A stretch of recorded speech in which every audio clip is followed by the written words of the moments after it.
Bom, boa tarde a todos.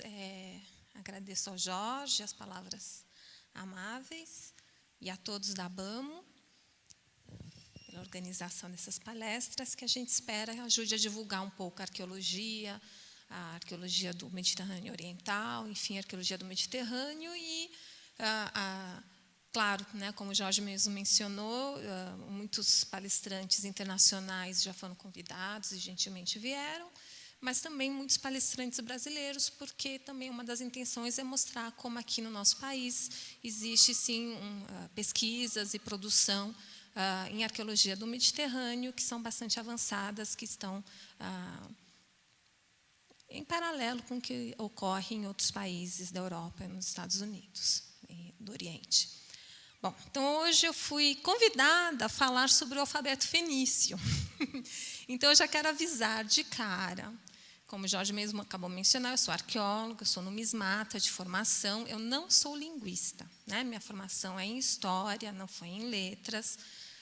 É óbvio que a gente vai ver, né, o grosso da minha fala vai estar bastante voltado aos dados arqueológicos. É óbvio que eu tenho que falar um pouco da língua a que se referem os alfabetos que eu vou apresentar aqui, as escritas que eu vou apresentar aqui, mas né, não sou linguista. Acho que até, eu não sei se tem algum linguista aqui, até é bom, né, porque é tão... Gente, a vida de vocês não é fácil. Eu te conheço, você é meu aluno. Tudo bem? Não é fácil, né? Quer dizer, é um mundo bem específico, profundamente interessante, né? Mas é bem específico. Bom, como é que é? O Jorge já me falou, eu já esqueci. Vamos ver. Certo. Eu trouxe 3 slidezinhos repetidos da minha última palestra, porque eu não sabia se o público que ia estar aqui hoje já ouviu a anterior. Enfim, eu queria muito rapidamente apresentar esses fenícios, ou essa fenícia que a gente vai estar aqui tratando hoje. Modernamente, né, hoje em dia, se associa muito a ideia desse povo, dos fenícios, dessa Fenícia, dessa região, com um país específico, que é o Líbano. Deixa eu ver se funciona. É aqui na frente, né? Ou não?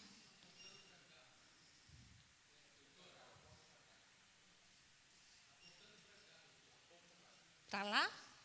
Oi, para você? Sério? Por quê?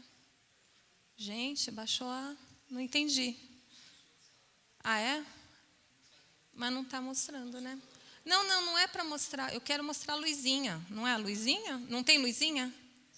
Não aparece. Ah, tá, desculpa. Desculpa, gente. Bom, então, enfim, vou mostrar o dedinho, né? Vocês estão vendo ali o Líbano, certo?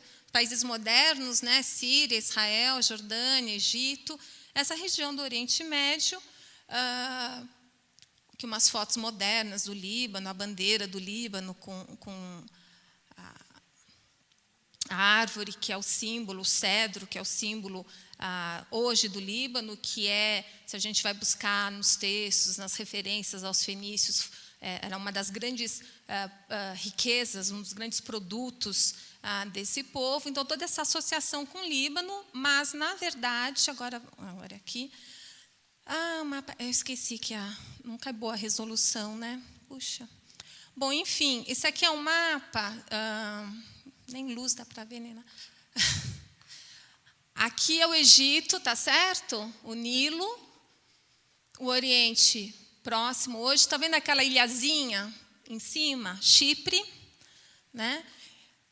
Eu acho que, bom, aqui eu estou vendo. Vocês conseguem perceber que tem como um quadradinho em volta de Chipre e um retângulo maior numa grande área, né? Que é uma área que, na verdade, hoje abarcaria a Síria, o Líbano, o norte de Israel, que é o que a gente vê no mapa aqui do lado, né? Esse aqui é Chipre.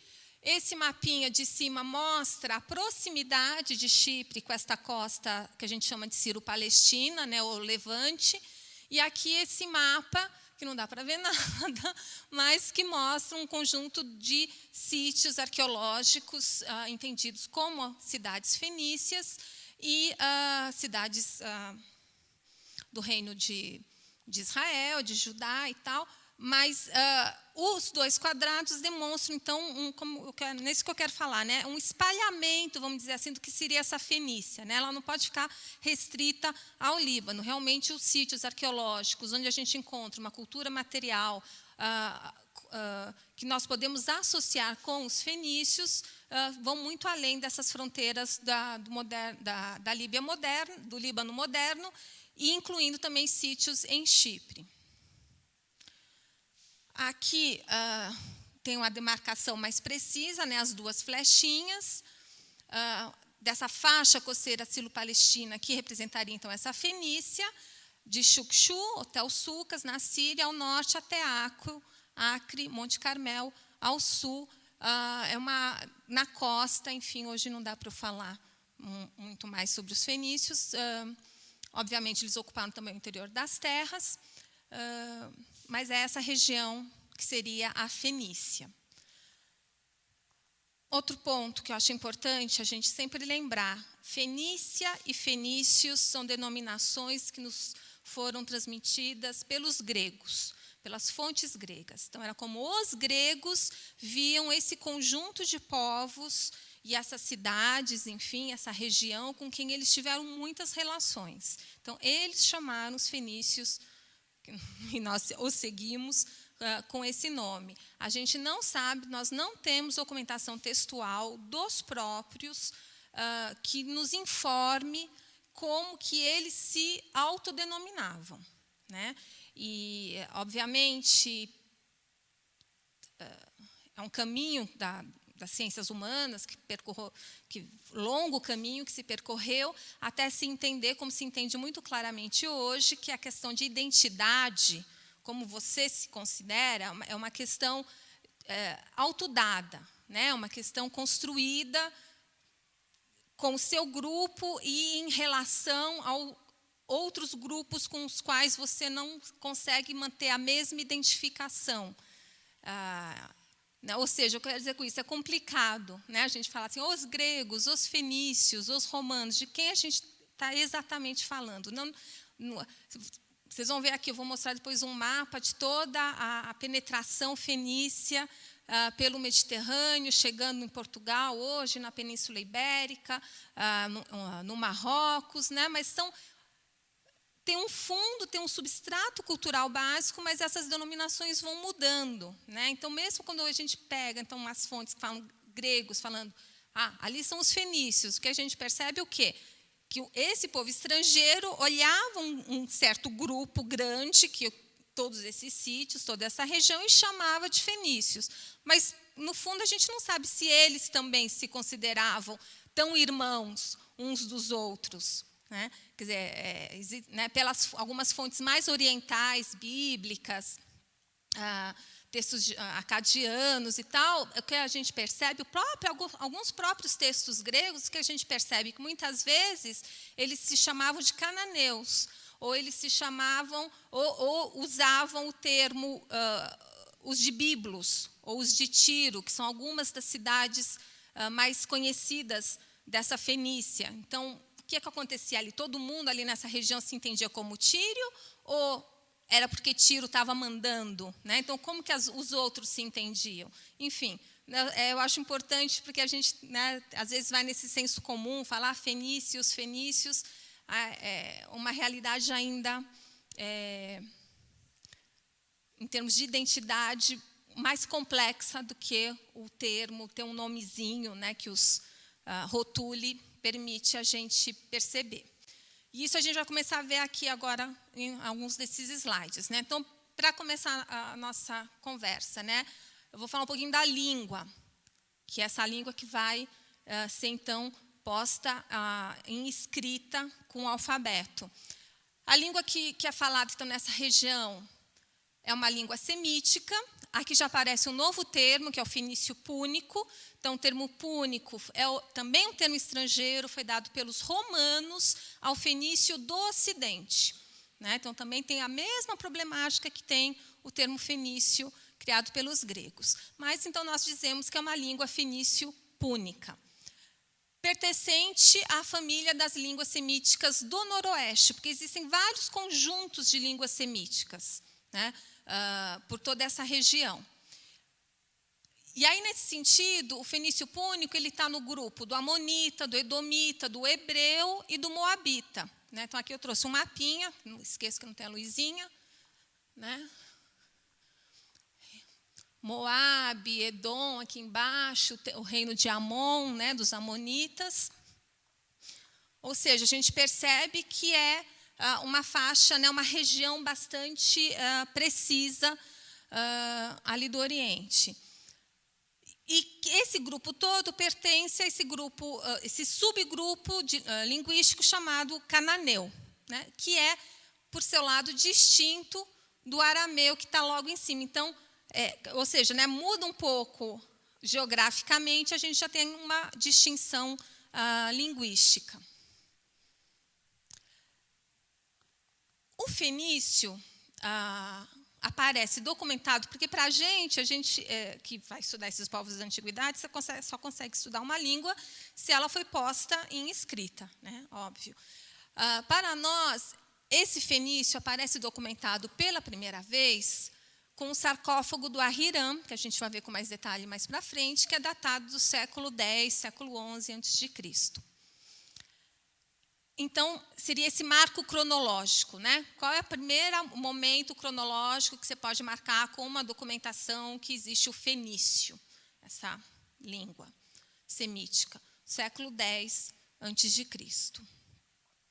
Se a gente for olhar os sítios arqueológicos que hoje chamamos de fenícios, Tiro, Biblos, Sidon, Acro, etc., arqueologicamente, muitas vezes, eles chegam a 3.000, 4.000 a.C., né? Ou seja, eles já eram habitados por povos que acreditamos semitas, cananeus, muito antes de existir essa configuração fenícia, vamos dizer assim, né? Então, isso trouxe uma outra questão no estudo, na história da arqueologia fenícia, que foi estabelecido na academia. A gente fala em fenício, a gente fala em Fenícia, ou seja, a gente fala nesse grupo de povos e conjunto de cidades que um estrangeiro, os gregos, identificaram como sendo homogêneo o suficiente para dar um nome para eles, a partir de 1200, 1100 a.C., ou seja, no final da chamada Idade do Bronze, início da Idade do Ferro. Tá certo? Antes disso, são cananeus, são semitas, mas a gente não fala necessariamente fenícios. Amanhã eu posso falar mais sobre isso, se for o caso, que se eu for ficar explicando, a gente vai. Com o neopúnico, que é a última forma dessa língua fenício-púnica, que vai se estender até o século 3 até 4 depois de Cristo, né? Então, ou seja, a gente está aí com 1.400 anos, né? A gente tem um pouco os dois parâmetros cronológicos de uso da língua.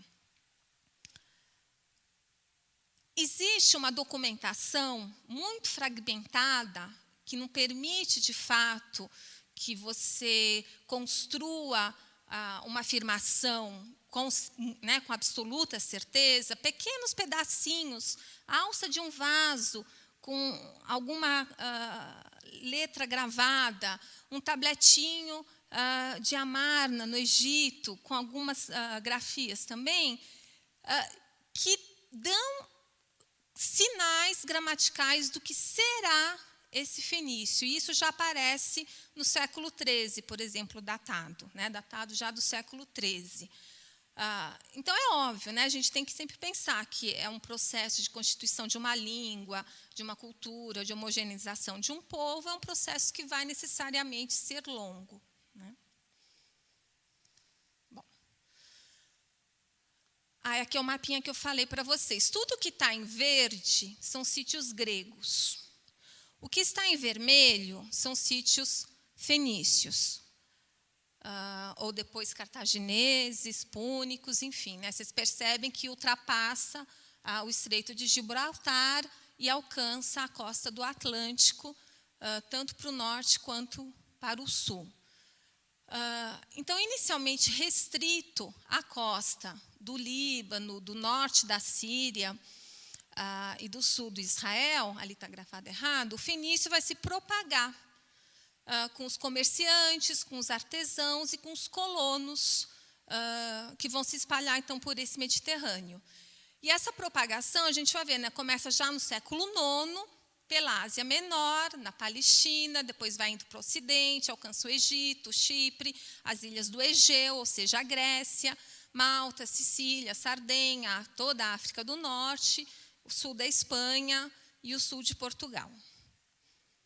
Então isso eu acho importante, né? Não é uma coisa homogênea, isso tudo vai se modificando.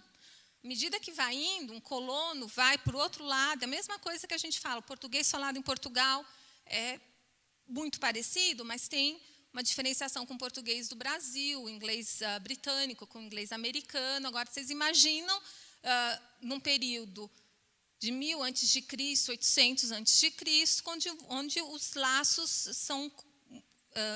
não eram totalmente cortados, mas eram muito mais cortados, né? Então, esses grupos vão saindo e vão alcançando essas regiões tão afastadas do Mediterrâneo e vão um tanto que se isolando daquela cidade-mãe. Então, isso obviamente, vai acabar. E todo o contato. E aqui, uma coisa que é importante, a gente sempre tem que também pensar isso, né? Pensa no mundo antigo, pensa grego, romano, fenício, egípcio, mas era uma miríade de povos que habitavam todas essas terras, grupos que são bastante estudados. Hoje em dia, não tem tanto marketing, vamos dizer assim, mas a gente sabe que eles existiam, eles deixaram seus vestígios, são mencionados em outras fontes, tem toda uma materialidade deles que chegaram até nós. Ou seja, o que eu quero dizer com isso? Esse fenício vai chegar ali no norte da África, vai chegar no sul da Espanha, ele vai encontrar povos ali já estabelecidos, com a sua cultura, com a sua língua. Então, isso também vai gerar modificações na própria língua-mãe desse fenício, certo? Então, não tem uma grande homogeneidade. Não, aqui. Agora não quer, parou e ele foi embora. Agora andou. Bom, um marco, um dos primeiros marcos que eu vou mostrar hoje para vocês, é no século XIX, 1857, o abade Jacques Barthélemy conseguiu decifrar o fenício a partir de uma inscrição bilíngue, grega e fenícia, aqui está, né?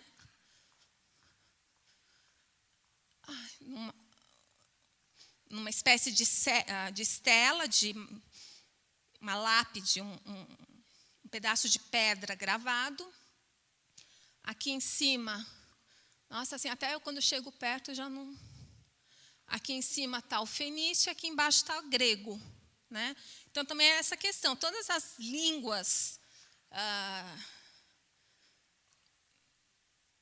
qualquer língua, né, para ser decifrada, você precisa ter um texto, quantos mais textos melhor, é óbvio, mas pelo menos um bom texto, que a reproduza numa língua conhecida. É o primeiro passo para você começar a decifrar uma língua não conhecida, né? Então, aqui no caso do fenício, foi com o Jacques Barthélemy, quando ele trabalhou, obviamente, são 2 textos repetidos, um texto funerário, repetitivo, mas que iniciou esse processo de interpretação, de deciframento da língua fenícia. Não esqueço. Não? Então, como eu estava colocando para vocês, né, particularmente na África do Norte, por todo o ocidente do Mediterrâneo, essa língua fenícia e essa escrita vão se modificar. A partir do século VI a.C., aqui tem umas imagens, né, uma reconstituição de Cartago em cima e uma imagem, uma vista aérea dessa mesma área dos portos, né, para a gente ver que não é uma reconstituição fantasiosa, baseada em dados arqueológicos. Então, a partir do século VI, tanto nessa região do norte da África, como nas áreas que foram influenciadas por Cartago, porque Cartago vai ser uma das colônias fenícias mais importantes do Mediterrâneo, que vai exercer, né, uma influência político-militar muito forte na região, vai se empregar um dialeto que então nós vamos chamar de púnico, como eu já falei para vocês, que vem do latim, né, o termo púnicos ou poenos, que significa fenício do Ocidente. o púnico vai se manter nessas regiões, mesmo após a destruição de Cartago, em 146 a.C. Cartago foi totalmente destruída pelos romanos, quando os romanos começam a entrar no norte da África. Não sei se vocês sabem, a gente vê muitas províncias romanas do Império, pensa-se muito na Europa, no Oriente, mas todo o norte da África também foi dominado pelos romanos e foi importantes províncias. Então, para conseguir pôr o pé ali, eles tiveram que destruir Cartago. Arrasaram totalmente a cidade. Mas mesmo após essa destruição, como a gente já viu, vai ter escrita e vai ter fala até que é 146 a.C., você tem material que chega no século IV, ou mesmo Santo Agostinho, no século V, vai ainda usar alguns termos púnicos. Então, a gente está falando de 600, 700 anos de sobrevida de uma língua, mesmo após a sua cidade principal ter sido destruída. Né? Eita. Tem hora que funciona, tem hora que não. Agora parou.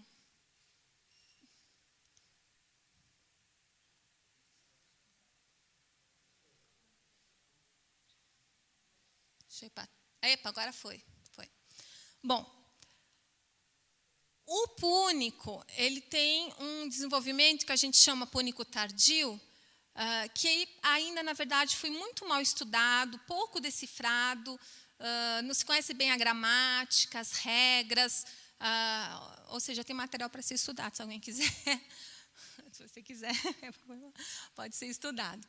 E esse púnico tardio, que a gente vai chamar de neopúnico, ele tem uma forma cursiva. Né? Então, como a gente vai ver esses primeiros alfabetos do Mediterrâneo, você tem pensando em alfabeto, cada letra grafada. Ao longo dos séculos, vão se desenvolver formas cursivas, né? Uma escrita contínua, onde se junta uma letra na outra, que é como a gente escreve hoje em dia. Né? Quando vai ensinar as crianças, primeiro aprende letra de forma, depois aprende a forma cursiva. Né? E então, o fenício púnico, ele vai desenvolver a sua forma cursiva nessa área do ocidente, né, do Mediterrâneo, na área do norte da África, chamado neopúnico, que ainda não foi totalmente decifrado, mas, enfim, porque, obviamente, né, quando a gente está falando que é uma coisa viva, que vai mudando ao longo do tempo e a partir dos contatos, não é exatamente como o fenício ali da área do Líbano do século VIII. E que é mais usado, começa a ser bastante usado a partir do século II a.C. Então, aqui eu trouxe 2 exemplos de 2 estelas, né, 2 lápides funerárias. E aqui no quadradinho tem o neopúnico em forma cursiva, e aqui também tem o púnico, não o neopúnico, grafado. O grosso da documentação textual que a gente tem hoje para estudar, seja o alfabeto, a língua fenício-púnica, vem de Cartago, justamente. Tem material espalhado por todo o Ocidente, muita coisa no Oriente, mas o grosso, assim, 80% vem de Cartago e da área funerária. Né? Então, a imensa maioria, isso é um problema, na verdade, né? Porque aí a gente não tem variedade. Que é o que eu falo aqui. Né? A língua fenício-púnica ela é conhecida, então, essencialmente a partir da documentação epigráfica, né? Ou seja, de escritas feitas em pedra, em metal, em pedacinhos de cerâmica, que você tem que encontrar arqueologicamente. Né? Inscrições, então, pedra, metal, de caráter principalmente oficial. Né? Então, a gente tem uma linguagem que não necessariamente era a linguagem do dia a dia, a linguagem da população. Né? A gente tem uma linguagem mais oficial. Imagina se a gente fosse estudar português só a partir do Arquivo do Estado. Vai ter uma outra visão, né, do que é a língua portuguesa. Ou, eventualmente, inscrições sobre terracota, que a gente, né, sobre fragmentinhos de cerâmica e sobre papiros, infelizmente, são raras. Por outro lado, a gente sabe, pelas fontes gregas, pelas fontes latinas, que eles produziram, sim, muitos textos. Tinham vastas bibliotecas. tratados de história, tratados de religião, de economia, de agricultura, de filosofia, e, infelizmente, tudo isso se perdeu. Ou está lá enterrado no deserto norte da África, quem quiser escavar, é bem-vindo, eu sonho que a gente vai achar os textos. Supostamente, quando Cipião Emiliano destruiu Cartago, em 146, ele preservou a biblioteca de Cartago, não a queimou e a entregou a um rei berbere. O que foi feito com essa biblioteca, não sabemos. Talvez esteja lá na Argélia.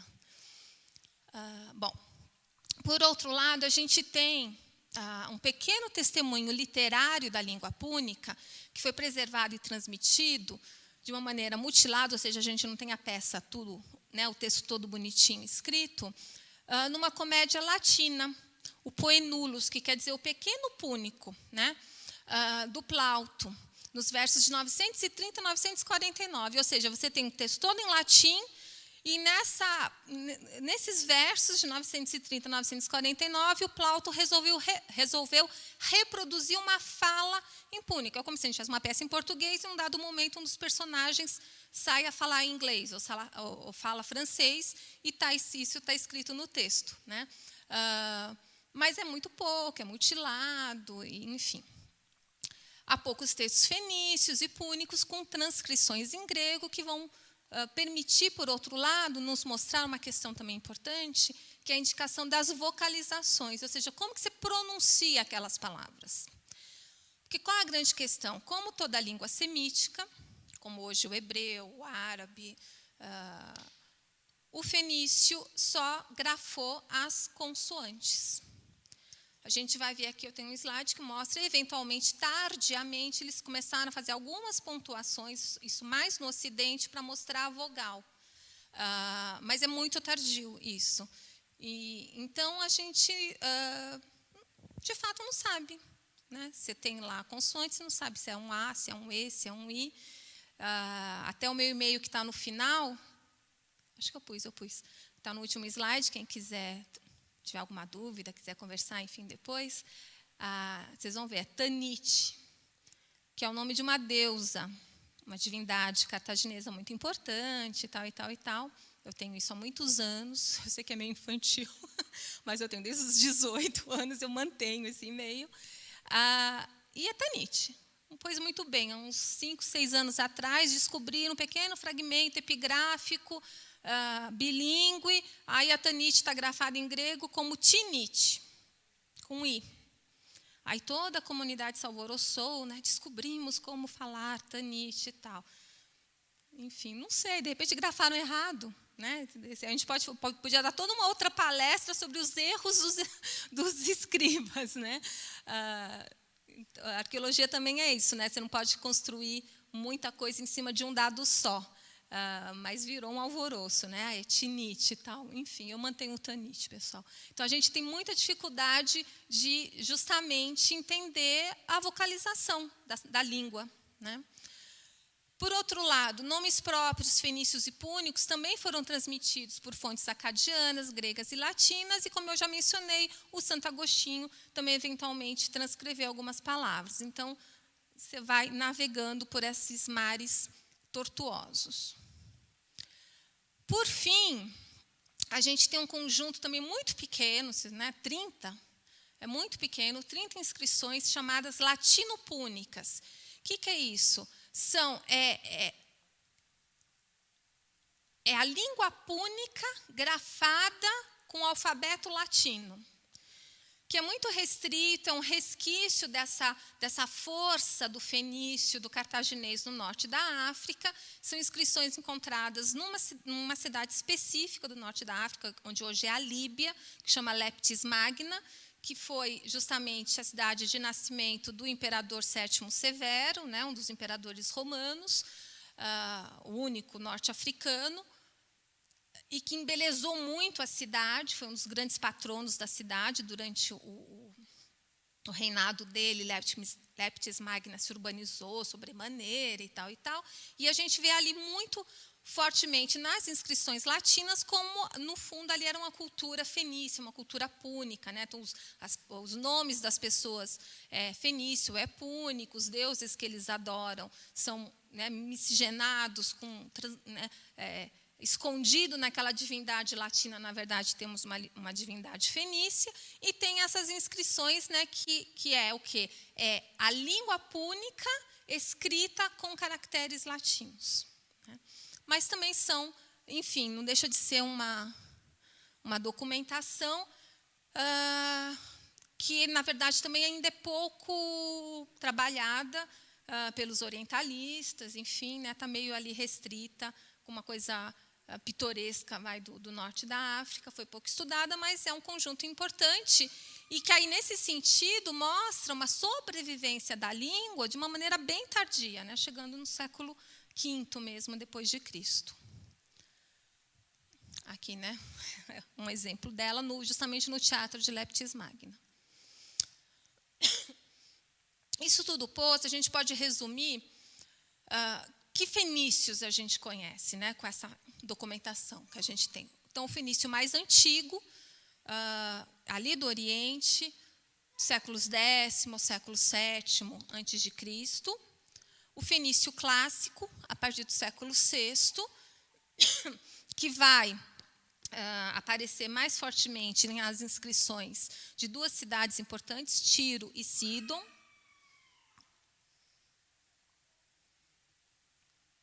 O púnico, que é esse fenício das colônias ocidentais, a partir do século VI, V, e que aparece nas inscrições de Cartago.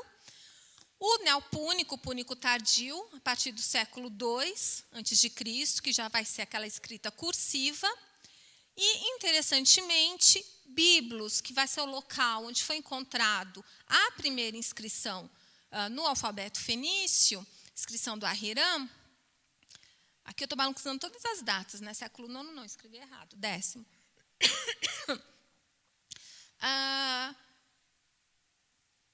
Na análise, né, dos linguistas, esse fenício de Biblos é uma coisa à parte, um dialeto à parte, né, que não pode ser incluído, por exemplo, nesse fenício antigo, e que Biblos vai permanecer assim. Então, começa ali no século XIX, nessa língua que era falada, que foi usada na inscrição do Ahiram, depois que é chamado antigo Giblita, e o Giblita persa-helenístico, então, ou seja, durante o domínio persa, século V, avançando até o período helenístico, século III, antes de Cristo, a gente tem uma forma de fenício que não bate com as outras formas de fenício ali da região. Então, é interessante, né, do ponto de vista da gente pensar quais são as repercussões políticas, culturais disso. Por que Biblos está assim, tão separada? Um pouco como o catalão, né? A gente estava falando aí do catalão, enfim, sei lá. Por outro lado, como temos poucas inscrições, no frigir dos ovos, repetitiva, com esses problemas, né, de não serem fontes variadas, há essa dificuldade de identificar outros dialetos ou outras variações mais pormenorizadas.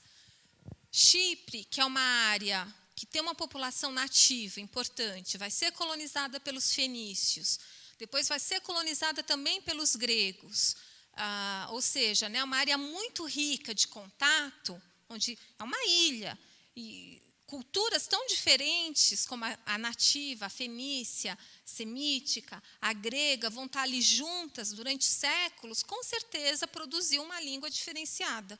Mas, pela falta de inscrições de documentação, se acaba não podendo estabelecer quais são as regras gramaticais ou semânticas, enfim, do fenício chipriota. Não sabemos, né?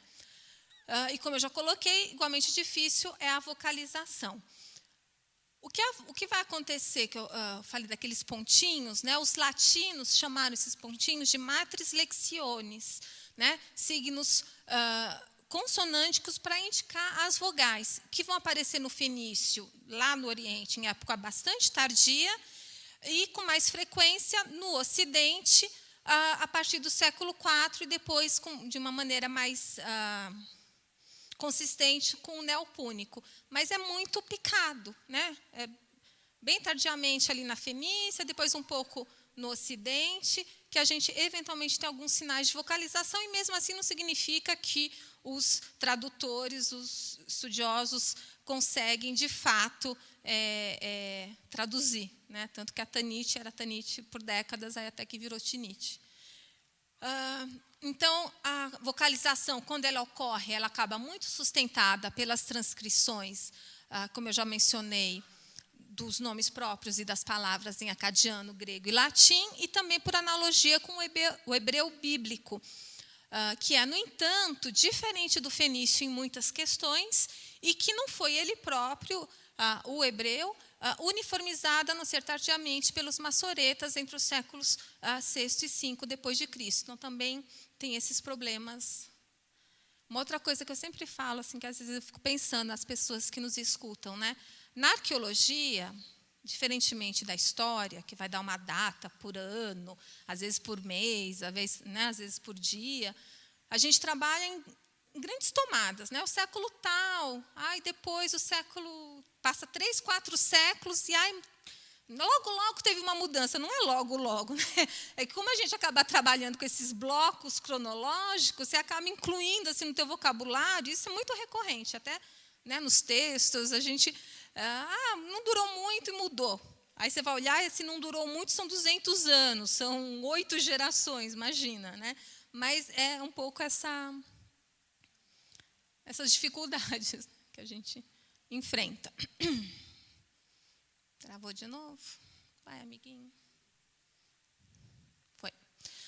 Então, como eu já estava colocando para vocês, né, a documentação que a gente tem é repetitiva, é rígida. De Cartago, que é o grosso, são mais de 6.000 inscrições. Do mundo fenício púnico em geral, mais de 7.000. Então, a gente percebe que, né, o grosso realmente é de Cartago. E, como eu já coloquei, faltam textos poéticos, jurídicos, econômicos, hinos, preces. A gente não tem esse material. Então, a gente acaba tendo um vocabulário reduzido e uma fraseologia limitada. Então, tudo isso dificulta o avanço do nosso conhecimento e o avanço do PowerPoint. Vamos. Agora foi. Não obstante, o que sabemos? O alfabeto fenício compreende 22 signos consonânticos que devem corresponder aos fonemas existentes na língua. No fenício, as vogais não são reproduzidas, apenas no púnico tardio, com aquele sinalzinho em cima, o H, o W, o Y, o H e o outro sinal viradinho para o outro lado, que são utilizados sem regras estritas. Então, também isso dificulta a compreensão. Pelas transcrições que existem, pode-se pensar com uma certa segurança que eles usavam, sim, todas as vogais conhecidas. O A, o E, o I, o O e o U. E as vogais longas, que também são muito comuns no grego, por exemplo. O I, o O e o U. Bom, tradicionalmente, de senso comum, enfim, tem-se essa ideia, né, que os fenícios inventaram o alfabeto. Mas, de fato, o alfabeto já aparece muito antes e para uma área, uma zona geográfica para fora daquela área que eu mostrei, que seria a Fenícia, apesar de próxima. A gente vai ver um pouquinho isso agora.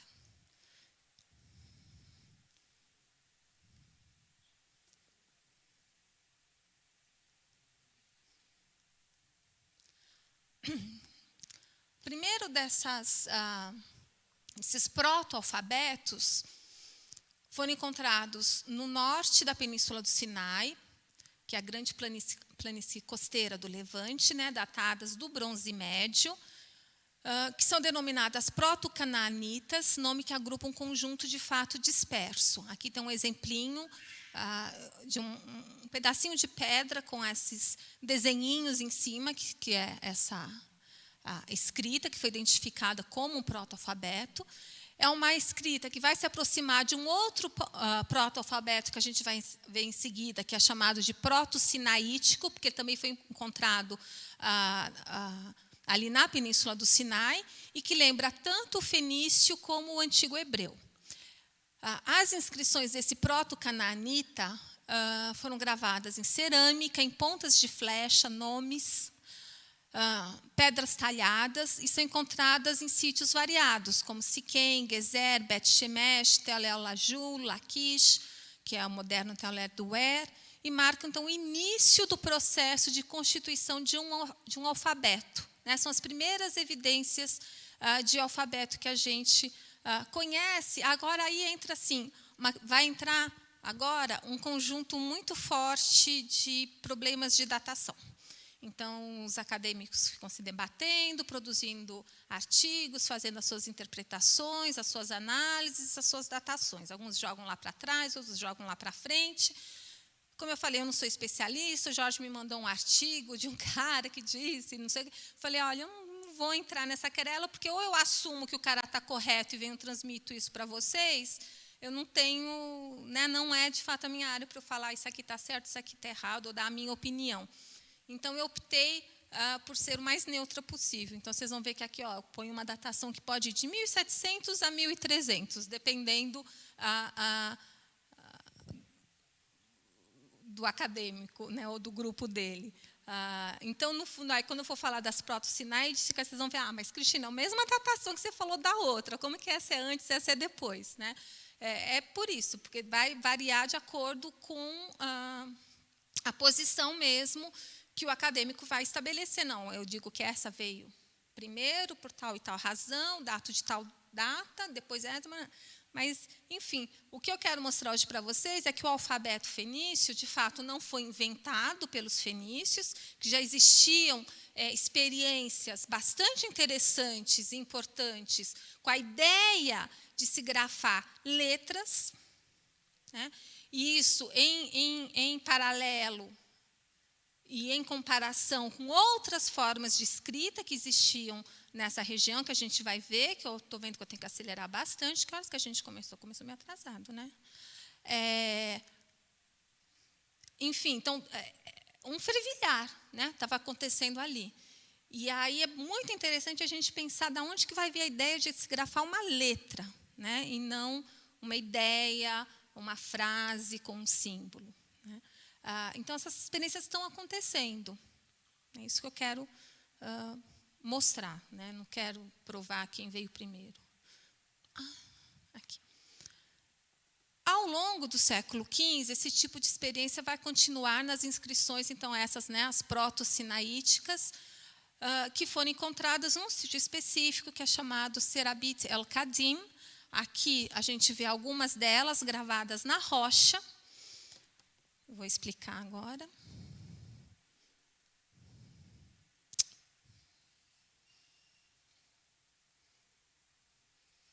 O brasileiro começa a fazer mandinga, né? Eu viro assim, viro assim. Quem sabe? Se fosse alemão, não ia estar fazendo assim. Será que é a pilha?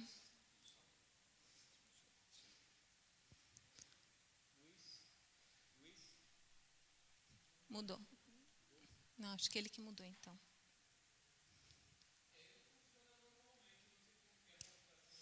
Não gosta de mim, não gosta dos fenícios.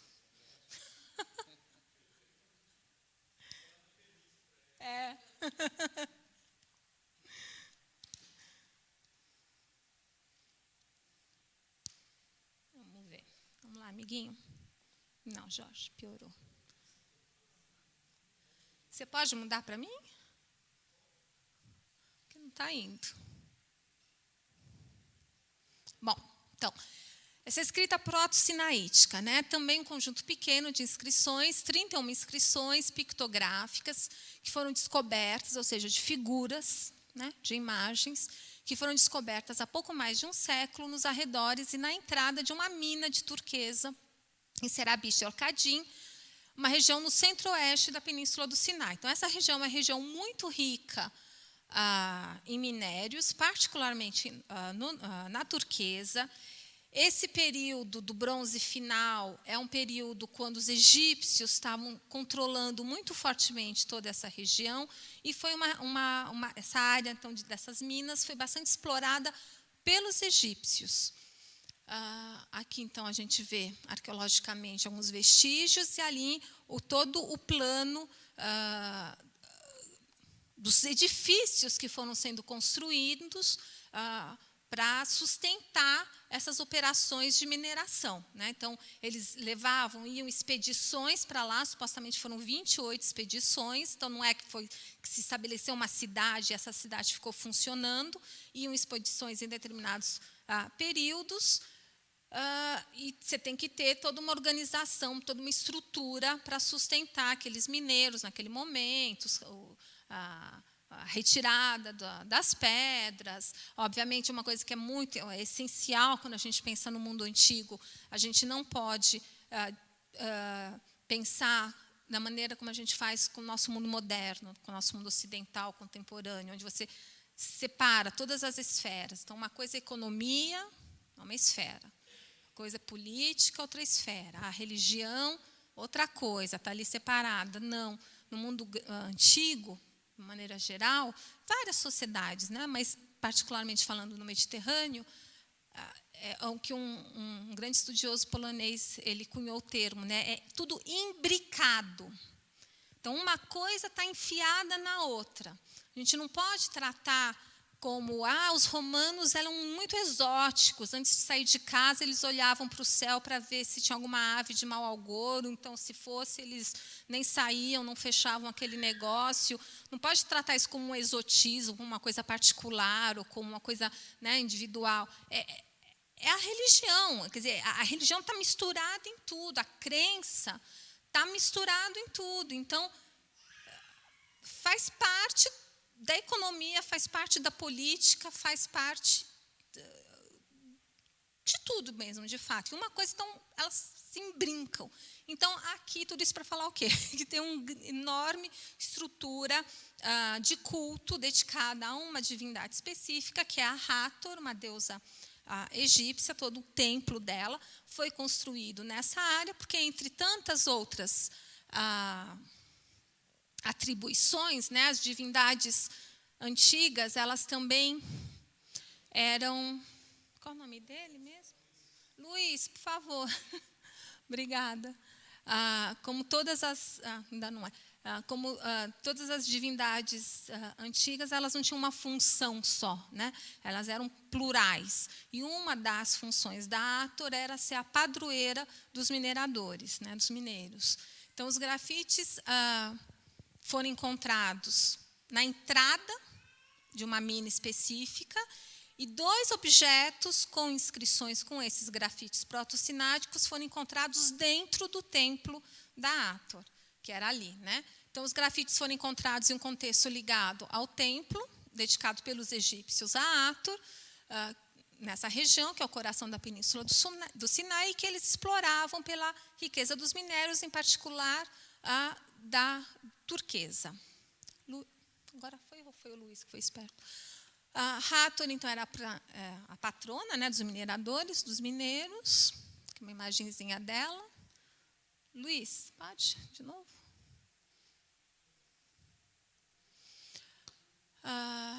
Pois bem, o Flinders Petrie, que é um dos grandes nomes da arqueologia, do final do século XIX, início do século XX, ele explorando essa região oriental, explorando o sítio de Serabit el-Qadim, em 1905, ele vai descobrir esses primeiros grafites na pedra, gravados na pedra da entrada da mina. E aí, de cara, o que ele vai olhar, vai achar, é que são desenhos, são signos que se assemelham muito aos hieróglifos egípcios, porque, como eu falei, esse sítio, uma área onde havia um culto muito importante para uma importante deusa egípcia, onde as dinastias, várias dinastias faraônicas se utilizaram ao longo de muito tempo para explorar. ou seja, onde tinha uma presença egípcia muito forte. Então, obviamente, temos muita epigrafia de hieróglifos, que é a escrita egípcia. E aí ele topou com essas diferentes, que ele falou, bom, não é igual, assemelha. Foi a primeira impressão. Luiz, por favor.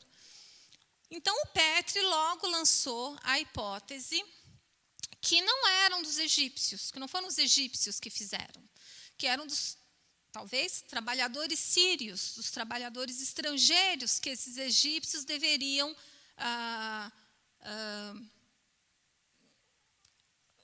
chamar ali para ajudar, né? Como qualquer lugar. Você vai com a sua equipe trabalhar, é uma área afastada, longe, apesar de uma área maior, né, essa área maior de dominação egípcia, mas é uma área que não era no Egito, obviamente. Então, óbvio que os egípcios iam com todo um grupo seu próprio, e aí até um outro texto, que o Jorge ficava me mandando o texto, viu, pessoal? Ele queria me alimentar. Aí um outro texto que ele me mandou, o cara fala, né, que isso também é fato, né, assim, que existia, em termos de identidade, que eu falei, essa coisa autodada, né? Então, que para os egípcios, aquele estrangeiro que estava dentro da cultura dele, trabalhando para ele, entrando na administração, não vai ser considerado um estrangeiro, vai aparecer ali como um egípcio, vai fazer uma escrita em hieróglifo, enfim, vai estar mais dentro da cultura egípcia. Mas não significa que fora, ou seja, o que eu quero dizer com isso? Iam tanto egípcios, como mesmo estrangeiros no Egito, mas que já estavam dentro da cultura egípcia e iam trabalhar junto com eles ali.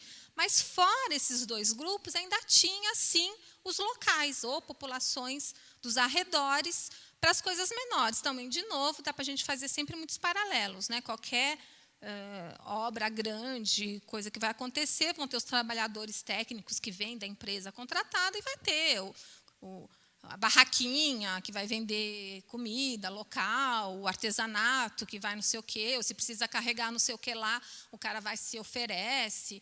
Eu tenho um caminhãozinho meu aqui, faço esse carregamento. Então, até um texto que o Jorge me mandou, o cara fala, provavelmente os condutores das mulas que levavam embora as pedras de turquesa até elas serem embarcadas para poderem ir para o Egito, eram locais que tinham que conhecer o caminho ali nessa área desértica, saber por onde levar suas mulas para não se perder, para não perder toda a carga. Então, ou seja, necessariamente teriam que ser pessoas mais próximas ali, conhecedoras daquela região, ou seja, totalmente estrangeiros, aqueles egípcios que estavam ali trabalhando. E o Petrie, então, ele teve essa visão, né? Mesmo também ele não sendo linguista e tal, que provavelmente é uma escrita derivada do hieróglifo, mas feita por estrangeiros. Aí, no caso, ele achou trabalhadores sírios. Então, que teriam criado, muito antes dos fenícios, um alfabeto. Mas quem, de fato, decifrou essa escrita é o Alan Gardner, e ele identificou 4 signos. Começou assim, P, tracinho, L, E e T, que ele leu como Baalat. Baalat é a contrapartida feminina da grande divindade Baal. Então, o Baal é uma divindade muito importante semítica, é uma divindade particularmente importante entre os fenícios. Em Biblos, particularmente, as divindades fenícias elas estão sempre com a sua contrapartida feminina ou masculina. Particularmente em Biblos, onde Baal era muito cultuado, ele era cultuado junto com a sua contrapartida feminina, com a dama de Biblos, a Baalat. E assim o Gardner já identificou essa escrita designando o nome de uma divindade, então, semítica. Né? E ele acreditou que isso é o quê, de novo? É aquela coisa, o estrangeiro, né, quando lhe é imposto uma cultura diferente da sua, você vai conseguir navegar nesse processo, identificando naquela cultura estrangeira o que estiver próximo de você.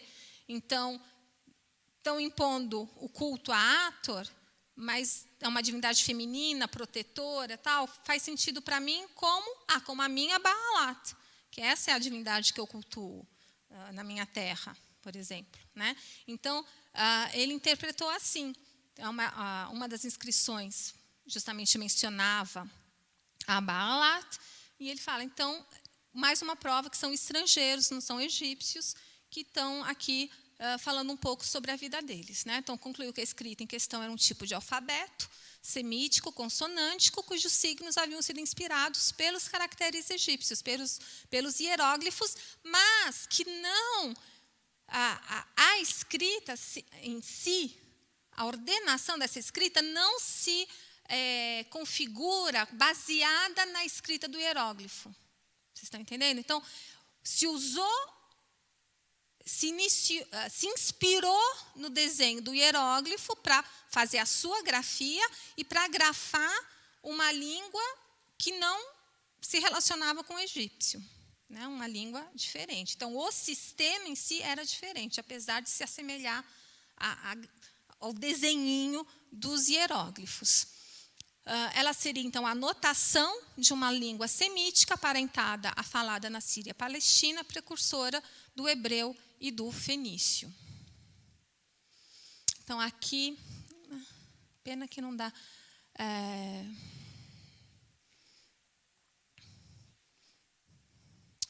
Esse alfabetozinho, agora, ele está mostrando. Né, o Kaf, Yod, enfim, o Aleph, ali onde está marcadinho com a flechinha verde. Depois a gente vai falar bastante do Aleph, né, a cabecinha de um tourozinho, estão vendo? Parece uma...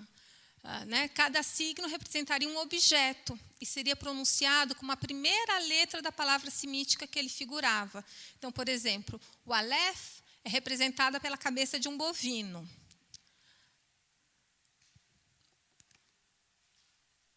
Que seria, então, a primeira letra do alfabeto proto-sinaítico. O Aleph significa touro e significa também todas as ideias a ele relacionadas. Que ideias podem ser relacionadas a um touro? Energia, força primordial e mesmo até a ideia de um ser humano. Porque o homem é quem cria, né, o gado. Há muitas interpretações possíveis. O signo Aleph vai derivar do hieróglifo egípcio para touro ou gado, representado por uma cabeça de touro. E a raiz Alp, que começa então com essa letra Aleph, designa o boi, a cabeça do gado em hebreu, em fenício e no ugarítico, que é uma língua semítica anterior um pouquinho ao fenício e ao hebreu. E vai se tornar o alfa grego e o nosso A moderno. Então, gente, o nosso A moderninho, porque vai virar, o Jorge fazendo isso para mim, o chifrinho vai para baixo, né? O nosso A vai virar, começou com uma cabecinha de touro. O Bet, a segunda letra, né? O nosso B, a segunda letra do proto-sinaítico deriva do nome Bait, a casa nas línguas semíticas. Simboliza, entre outras ideias, a vida em família, o abrigo, criando um lugar para guardar a energia da primeira letra. O buraco, né, essa abertura no retângulo, representa justamente a entrada da casa.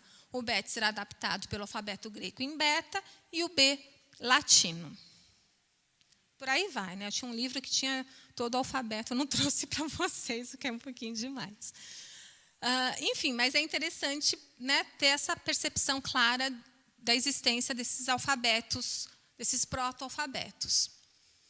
Em paralelo, como eu estou falando, né, tudo está acontecendo meio que em paralelo, na verdade. É uma evolução que ocorre entre século XVII, século XIV, né, antes de Cristo, entre 1700 e 1400 antes de Cristo. Nos séculos XIV e XIII, em Ugarit, empregava-se um alfabeto composto por 30 signos cuneiformes, não letras alfabéticas. 27 consoantes e 3 vogais. Aqui é o meu mapinha, né? Dá para vocês verem Chipre, Cipros, Ugarit marcado com a flechinha vermelha. Então, Ugarit foi um importantíssimo centro portuário, de comércio, um verdadeiro grande porto hoje em dia. Porto Santos? Vitória? Quem falou? Vitória. Né? É um grande local de cruzamento, de escoamento de produtos vindos, mais ali do Egeu, do Ocidente, de Chipre, de onde hoje é a Turquia, que a gente chama de Anatólia, e descendo para todo o interior do Oriente Médio, para o sul, para o Egito, né? Um centro realmente nevrálgico e importantíssimo, que foi totalmente destruído em 1200. Lamentavelmente, por outro lado, uma grande sorte, porque eles puseram fogo e a escrita deles, dos ugaríticos, desse povo semita, era cuneiforme e era feita em tabuinhas de argila. Com o incêndio, essa argila queimou mais uma vez, né? E aí ela ficou mais dura e se preservou para a posteridade. E aí os arqueólogos vêm encontrando até hoje esses tabuletinhos, né? Então, ao longo de várias campanhas de escavação, diversos depósitos de tabuletas de argila em escrita cuneiforme foram encontradas. De fato, acredita-se, né, se identificou em Ugarit, nessa fase final, né, de 1200, a existência de 4 bibliotecas, a biblioteca do palácio, a biblioteca do templo e 2 privadas, o que é uma coisa pouco usual, se conhecer, né, se identificar bibliotecas privadas, datando dessa fase final da cidade, em cerca de 1200. O que é interessante, essa escrita cuneiforme que aparece nessas tabuetinhas representa 4 línguas, né? 4 línguas são escritas ali. O sumério, o urrita, o acádio, que era o grande língua da diplomacia, o francês do século XIX, o inglês atual, enfim, e o próprio ugarítico. E 7 formas distintas de escrita foram utilizadas em Ugarit, não só os cuneiformes. Hieróglifos egípcios, hieróglifos luvitas, ali da área da Síria, mais ao norte, cuneiformes etiocretenses, ou seja, as escritas dos minoicos e depois dos micênicos em Creta, o sumério, o acádio, o urrita e o ugarítico, que só demonstra essa importância dessa cidade como esse porto, como esse local de cruzamento de vários povos. Aqui o alfabeto ugarítico, em cuneiforme, e a tabuetinha de argila. Mais para frente eu vou falar um pouquinho do cuneiforme. Então, esses proto-alfabetos brevemente mencionados até agora derivam, em maior e em menor grau, de formas de notação já existentes no Mediterrâneo Oriental. O que a gente sabe sobre essas formas? Então, aqui um mapa da Mesopotâmia. Todo esse verdinho. Quais são os tons de verde? O verde meio árvore, ali é o Egito, né? Laranjinha é a Suméria, e todo esse verde mais azulado é o Império Acadiano.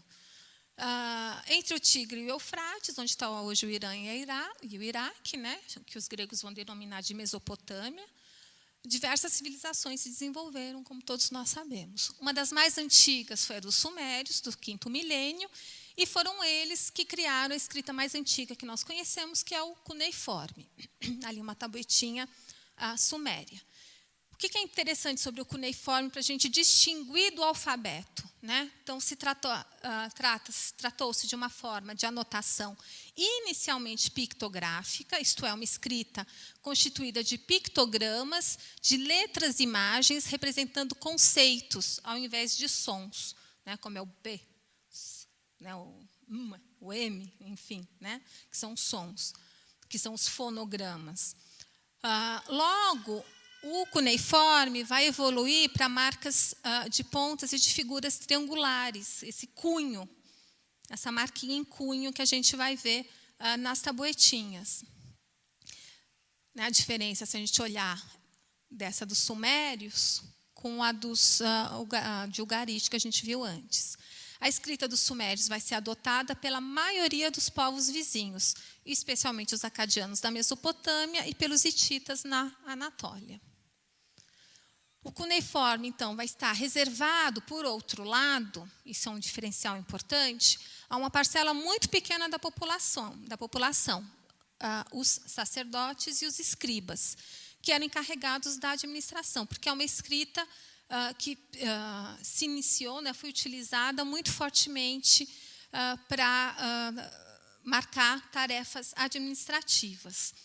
Uma outra questão que a gente pode pensar é assim, por que da necessidade de se criar uma escrita? Né, que você tem essa questão prática, mas a outra questão é de marcar a memória, né, marcar eventos importantes para a memória daquele grupo. O cuneiforme, ela também marcou essa memória, né? Mas, muito particularmente, marcou tarefas administrativas, ligadas a questões de posse e de comércio, por exemplo. E isso é importante para a gente pensar que o fato de você conseguir desenvolver uma forma de notação para marcar questões administrativas vai ter um impacto, por exemplo, muito forte no sistema jurídico das culturas antigas, né? Quando você começa a produzir, por exemplo, contratos. Com esse objetivo de anotar conceitos mais abstratos do que os acontecimentos históricos, né? Como que você vai marcar um vocabulário para denotar posse, para denotar herança, para denotar, né? São conceitos mais abstratos. Os sumérios, então, vão ter que desenvolver uma escrita muito complexa e inovadora, que é essa do cuneiforme. Por outro lado, tem esse lado bom, vamos dizer assim, né? A complexidade da própria cultura deles vai induzi-los a produzirem uma forma de fixar tanto questões mais concretas, uma batalha, a vitória numa batalha, o rei, como ideias mais abstratas, só que a forma como eles vão fazer isso, que é com essa escrita cuneiforme, com esses pictogramas, necessariamente implica na necessidade de você criar muitos pictogramas, porque se cada marquinha vai simbolizar ou uma ideia ou um objeto determinado, você tem que ter uma marquinha, um cunho para cada tipo de coisa, ou para cada tipo de conceito abstrato, vamos dizer assim, né? Então, são centenas desses signos. O que isso leva a quê? A uma redução do número de pessoas que poderia dominar esse conhecimento e utilizá-lo, por exemplo, né? Então, isso tudo isso para a gente pensando, né, as diferenças. Por que a gente não está até hoje no cuneiforme, né? Por que não bastou? Teve que se desenvolver uma outra forma de notação, que no nosso caso aqui, que a gente está discutindo hoje, é o alfabeto. Continuando, então, nessa nossa viagem no Mediterrâneo Oriental pelas escritas, né? Em Creta, ali a gente tem a famosa tabuetinha de Fessos, encontrada em um dos palácios minoicos, com hieróglifos.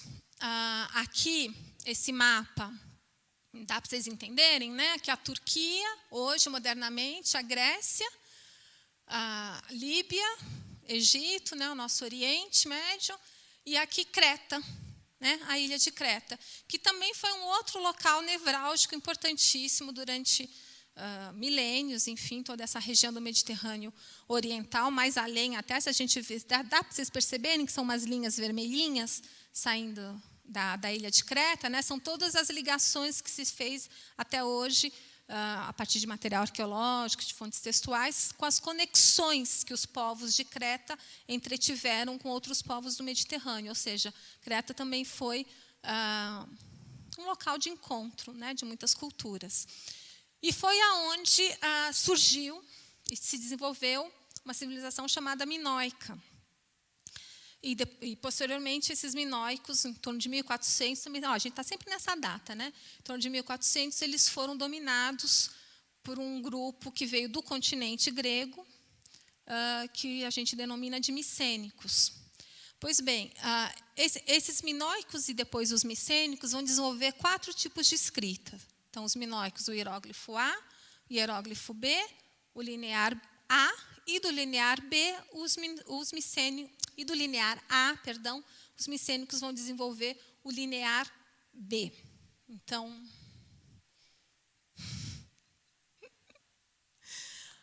Que coisa, né?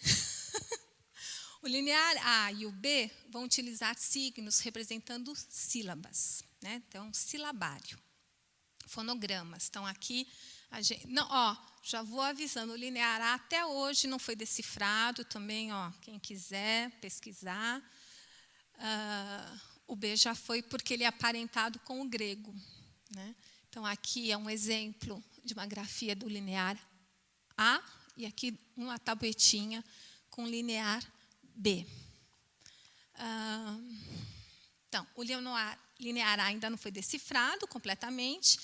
Além das sílabas, para complicar, ele também apresenta logogramas, ou seja, signos representando ideias e conceitos concretos e abstratos, representando palavras e frases inteiras, muitas vezes, o que só aumenta a complexidade da escrita para a gente entender. Ao mesmo tempo, a gente pode dizer que nesse conjunto de escritas cretenses, então as mais antigas são as hieroglíficas, né, A e B, depois eles evoluem para esse linear A, para esse silabário, e daí vai virar o linear, toda hora linear A. Eles desenvolvem dos hieróglifos o linear A e daí deriva o linear B. É uma evolução por quê? Porque o linear B conta com 87 signos, ou seja, daquele cuneiforme com 700, 800 signos, marcas diferenciadas, o ser humano, enfim, conseguiu enxugar para 87 signos. Lembre-se que o alfabeto fenício tem 22 letras, né? Um número mais prático do que as centenas de signos cuneiformes ou os milhares de signos hieroglíficos, né? Porque os hieróglifos, então, são, de fato, milhares. Para terminar falando dos hieróglifos, né? Por fim, a gente comenta um pouquinho sobre a escrita hieroglífica desenvolvida pelos egípcios, ou seja, também ali extremamente presente. A gente acabou de ver que dela derivou, ou ela foi a inspiradora, enfim, para o alfabeto proto-sinaítico.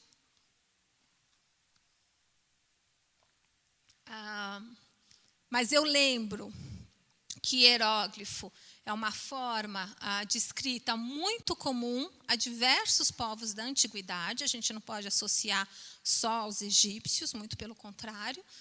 Acabamos de ver que os cretenses mesmo tinham, os minoicos, sem que haja necessariamente ligação entre eles, né? Os maias têm hieróglifos, né, aqui na América Central. Os primeiros hieróglifos egípcios são datados de cerca de 3.500, eram ideogramas, ou seja, designando um conceito específico. Inicialmente contou-se 700 símbolos distintos, e isso, à medida que foi evoluindo também, né, também seria uma loucura, né, tratar dos hieróglifos egípcios, mas à medida que eles forem evoluindo ao longo dos milênios mesmo, vão se tornar milhares. O desenvolvimento da escrita hieroglífica egípcia é extremamente complexa. Aos logogramas e ideogramas foram incorporados fonogramas, também majoritariamente consonânticos. E, em paralelo ao hieróglifo, foi desenvolvido o hierático, que já é uma primeira forma, é uma forma mais cursiva do hieróglifo. E, posteriormente, foi desenvolvido o demótico. Aqui, alguém sabe o que é? Pedra Roseta, né? Que foi a base para decifrar o egípcio. Pena essa... ali, talvez está melhor. É ruim de... Em cima são hieróglifos, embaixo é o demótico, no meio, e na base é o grego, que foi o que permitiu o deciframento, né? Bom, voltamos para o alfabeto fenício. Ou seja, né, percebemos como a gente tem esse caldo variado, multifacetado, multicultural, com várias soluções criadas por povos diferentes. E os fenícios nessa, né? Por muito tempo, então, voltando a essa história de dizer que foram eles que inventou o alfabeto. Mas isso foi uma ideia feita por nós, modernos. Porque ninguém na antiguidade jamais falou que foram eles que inventaram os alfabetos. Então, por exemplo, testemunhos que a gente tem de gregos, do Heródoto e do Diodoro da Sicília, são muito mais prudentes e falam que os fenícios difundiram o alfabeto. Não usam o termo inventar. Então, Heródoto fala que os fenícios introduziram as letras na Grécia, que os gregos chamavam de letras fenícias. Foi Nike Grámata. Dos fenícios que haviam acompanhado Cadmos na Beócia, os gregos muito aprenderam, particularmente... Eita, agora andou. Ah, Luiz!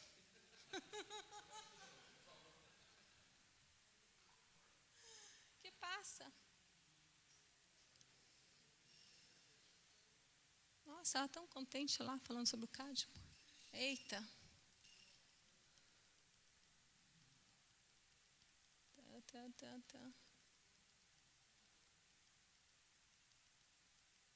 Ai,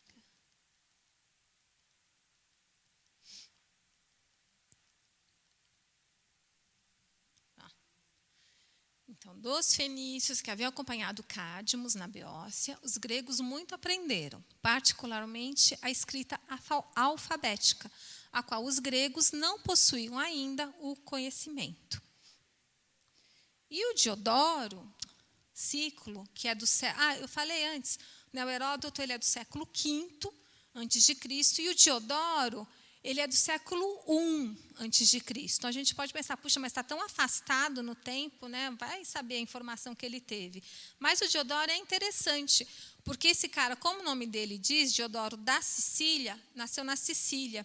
E a Sicília foi um local também, um outro cruzamento. O Mediterrâneo é cheio de cruzamentos, né? Cheio de áreas onde as pessoas se encontraram até hoje, né? Então, é uma área com muitos nativos, uma área que foi colonizada pelos fenícios e uma área que foi colonizada pelos gregos. Então, Diodoro era um grego, desses gregos das colônias gregas da Sicília.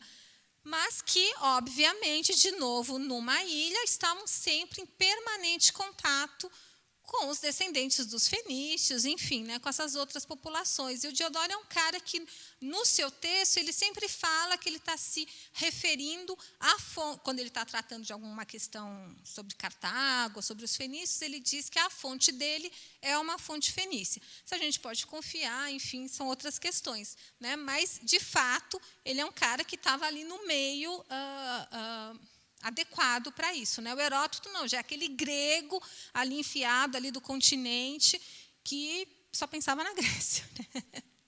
Bom, o Diodoro reproduz duas tradições. A primeira que ele reproduz fala que os sírios, lembram do Petri, foram os inventores das letras e que os fenícios as aprenderam destes.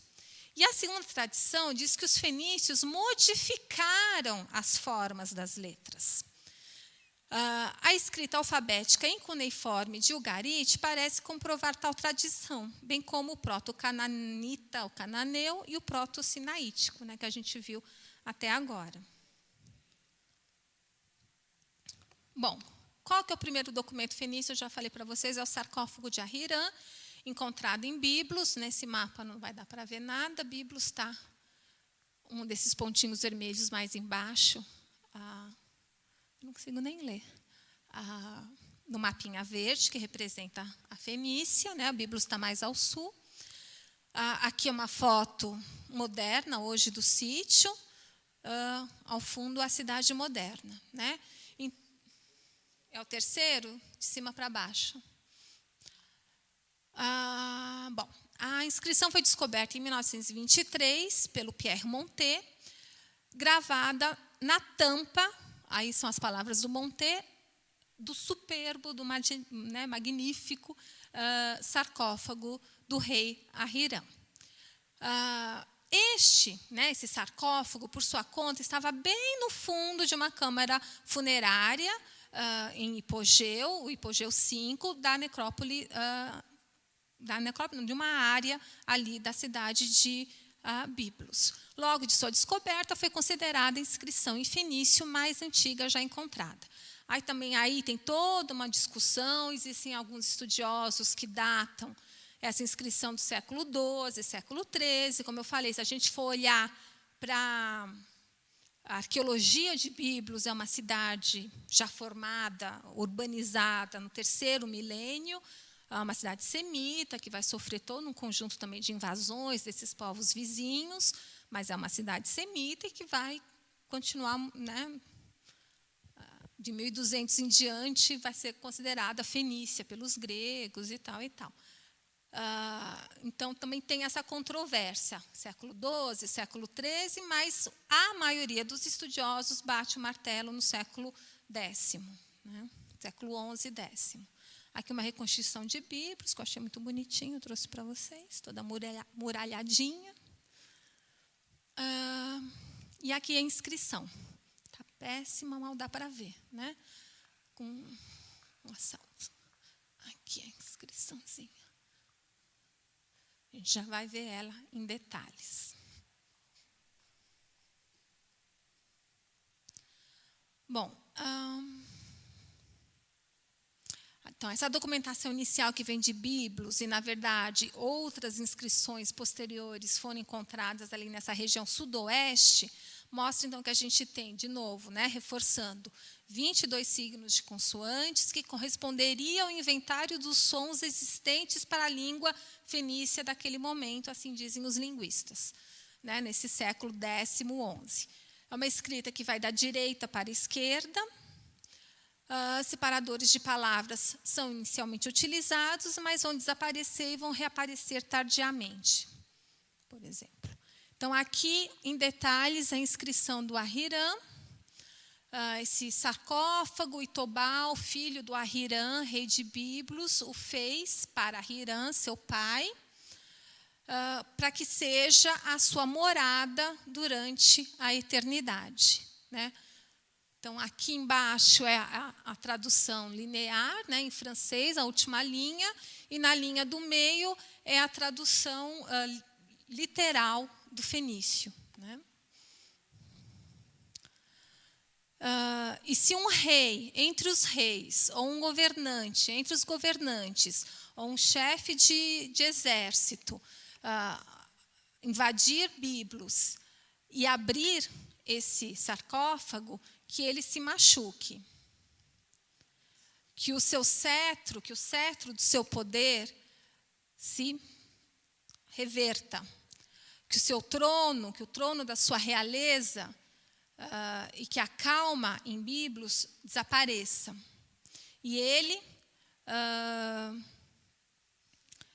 que a sua inscrição, ou seja, que a sua memória seja apagada da face de Biblos, né? Isso é muito comum, a gente tem muitas inscrições no mundo antigo de uma maneira geral, né? Jogando altas imprecações contra quem ousar abrir o sarcófago e tal, ou, né, mexer numa necrópole, o que quer que seja. Bom, vamos falar um pouco com mais detalhes desse alfabeto, então, né? O que são essas letras desse alfabeto fenício? São combinações simples de traços. A exceção é o Ain, que é um círculo. Mas, segundo o autor que estudou isso com detalhe, ele fala, bom, mas se a gente pensar que um círculo pode ser a junção de 2 traços, um côncavo e outro convexo, a gente tem também no Ain, não temos uma exceção. Considerando-se essa organização mental, o alfabeto se divide em combinações muito mais simples que as cuneiformes. Então, isso eu quis trazer para vocês, para a gente pensar essa evolução mesmo. Por que se foi chegando na ideia do alfabeto? E uma coisa está ligada à outra, né? Então, aqui ele dividiu as várias letras, as 22 letras do fenício. Então, o Ain, né, com um tracinho só, depois as letrinhas com 2 traços, com 3, com 4 e com 5, né? Ou seja, sempre tracinhos. Você junta diferentes composições e forma uma letra. É óbvio aquilo que eu falei, né? A gente falou, Fenícia, aquela localização que começa ali no Oriente Médio, se espalha por todo o Mediterrâneo, século XI antes de Cristo até 4 depois de Cristo, então mudam as formas das letras, né, o desenho, mas esse seria o básico, né, desse primeiro fenício. Quando aprendemos o alfabeto, a gente faz dentro de uma determinada ordem, certo? A, B, C, D. A tradição assumiu que a ordem do alfabeto fenício é essa que a gente faz. Por quê? Porque assumiu que é uma ordem igual à do alfabeto hebreu, para a qual a gente tem muito mais documentação e mais informação, né?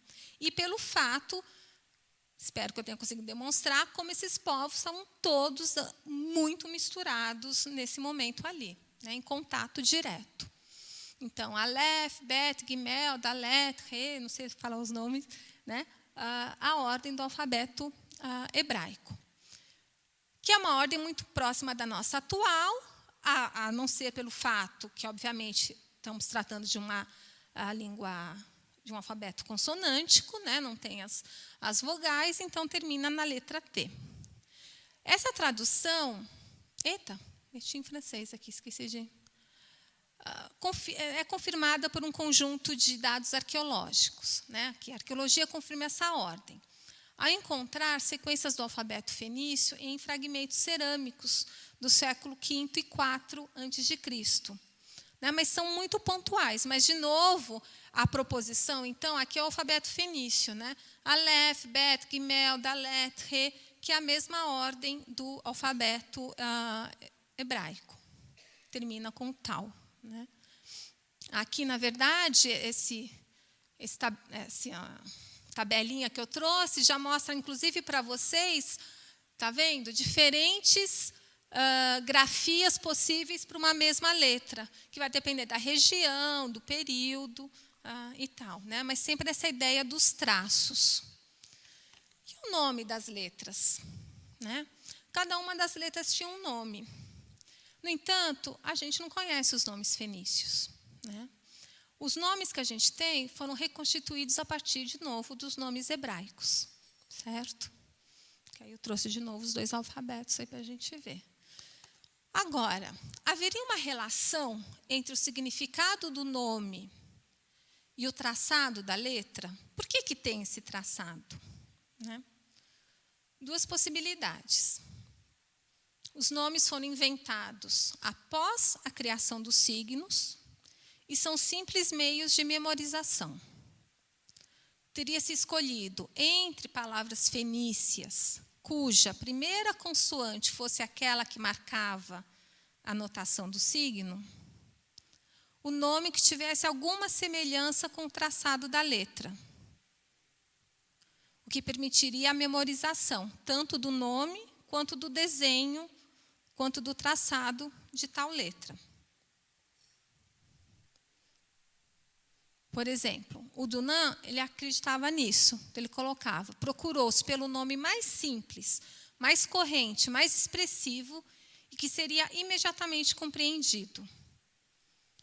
Por exemplo, nomes de objetos domésticos. O boi, a casa, o camelo, a balança, a barreira, a bola, o guardião. Nomes de partes do corpo, braço, mão, olho, boca. Nome de coisas do mar, tão próximas, tão importantes para os fenícios. Água, grande peixe, etc. Assim, a forma das letras já estaria fixada quando a nomenclatura foi estabelecida. Ou seja, se pensou um desenho, e aí se pensou que isso aqui parece com o quê? Parece com tal coisa, então a gente vai chamar por esse nome, porque a primeira letra dessa palavra vai corresponder a esse som. O nome ligou-se à forma da letra e a necessidade de marcar essa primeira sílaba com o nome a primeira letra com o nome de uma coisa que já existia. Um grande pesquisador do mundo fenício púnico, Sabatino Moscati, acreditava um pouco nessa ideia, mas ele dizia que a gente não devia pensar que primeiro se pensou num nome para depois se pensar num traçado. Você tinha que marcar a ideia primeiro. O que veio primeiro? Né? O traçado ou o nome? A forma veio primeiro? depois a percepção da semelhança, o Sabatino ele seguiu do Nan nisso. Mas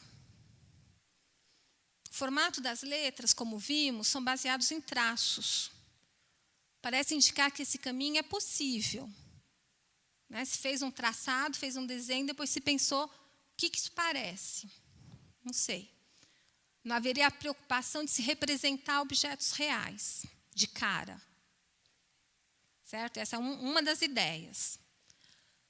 A segunda explicação, que é a ideia que é mais aceita e que faz mais sentido se a gente olhar para tudo que a gente viu aqui hoje, é o contrário. Ou seja, que esse método, né, que depois vai ser denominado de acrofonia, teve na base da criação das letras. Isso é, as letras elas eram originalmente signos pictográficos. Era um desenho de um objeto, de uma coisa real, que representava, então, de uma maneira figurada, né, a partir de um desenho, a palavra que correspondia ao seu significado.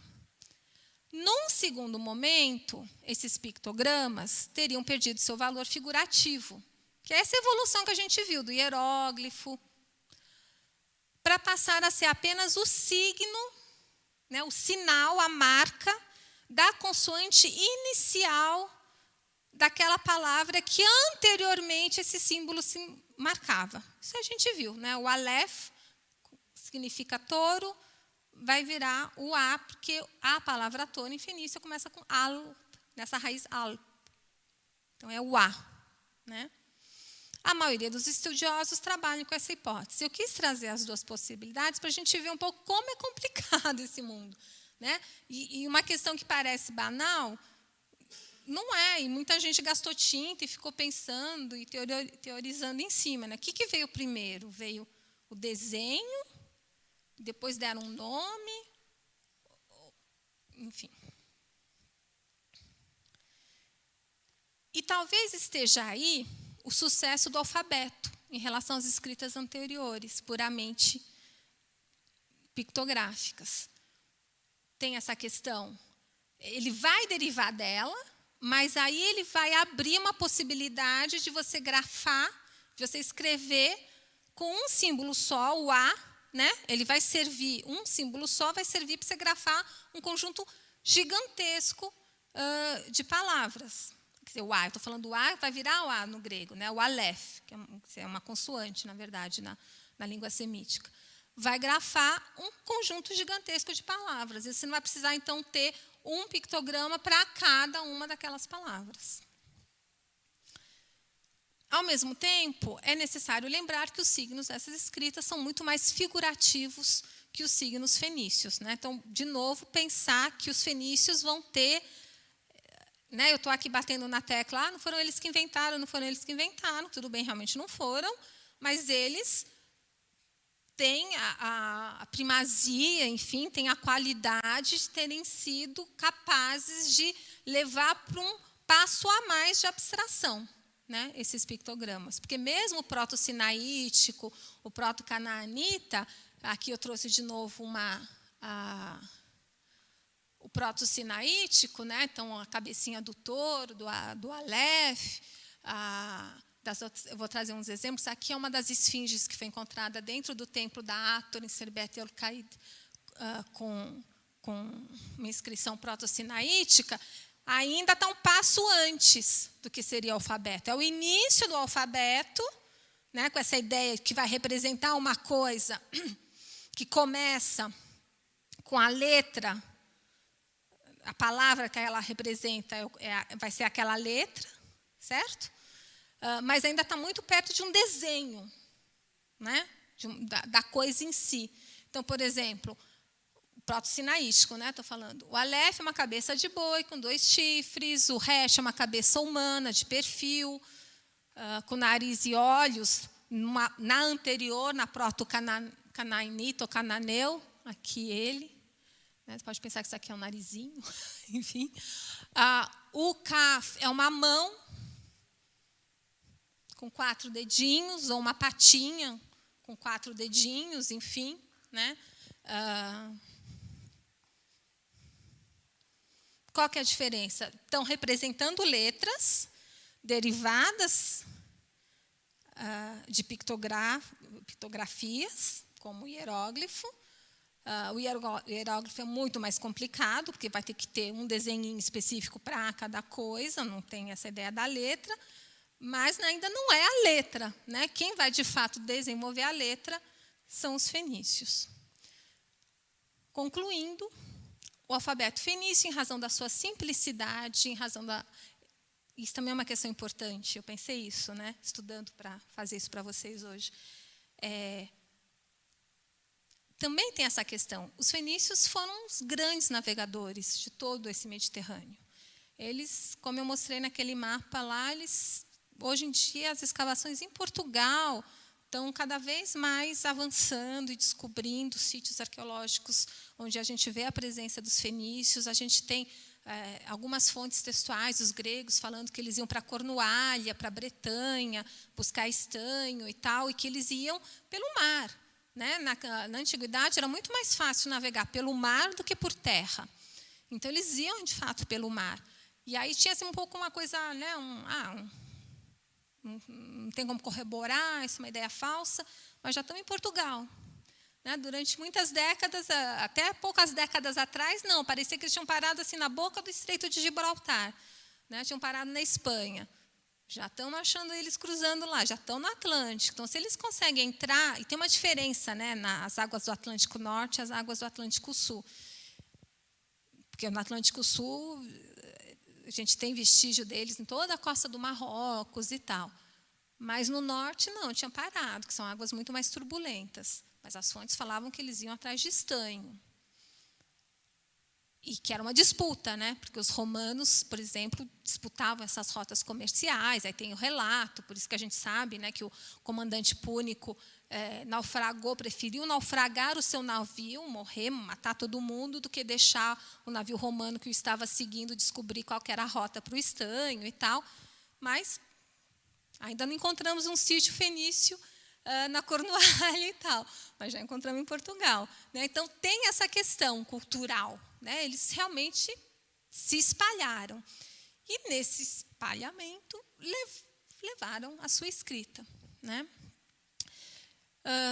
O alfabeto vai deixar traços, né, absolutamente marcantes na história da humanidade, pois a maior parte dos alfabetos utilizados hoje em dia são direta ou indiretamente derivados do fenício. Né? De pronto, a gente pode pensar no grego, no árabe, no hebreu. Depois, como uma segunda geração, o alfabeto latino, o siríaco, a partir do grego. Numa terceira geração, todas as línguas latinas, romanas, uma parte das línguas eslavas, que você me perguntou, eu não sei exatamente quais, né? Eu sei que é mencionado.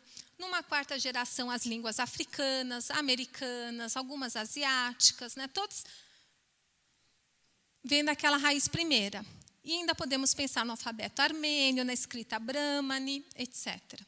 Se o alfabeto, então, não foi inventado pelos fenícios, foi, sem dúvida, uma de suas maiores criações. Era isso que eu queria falar. Muito obrigada. Aqui está o Tanit. Quem quiser escrever, sintam-se à vontade. Obrigada.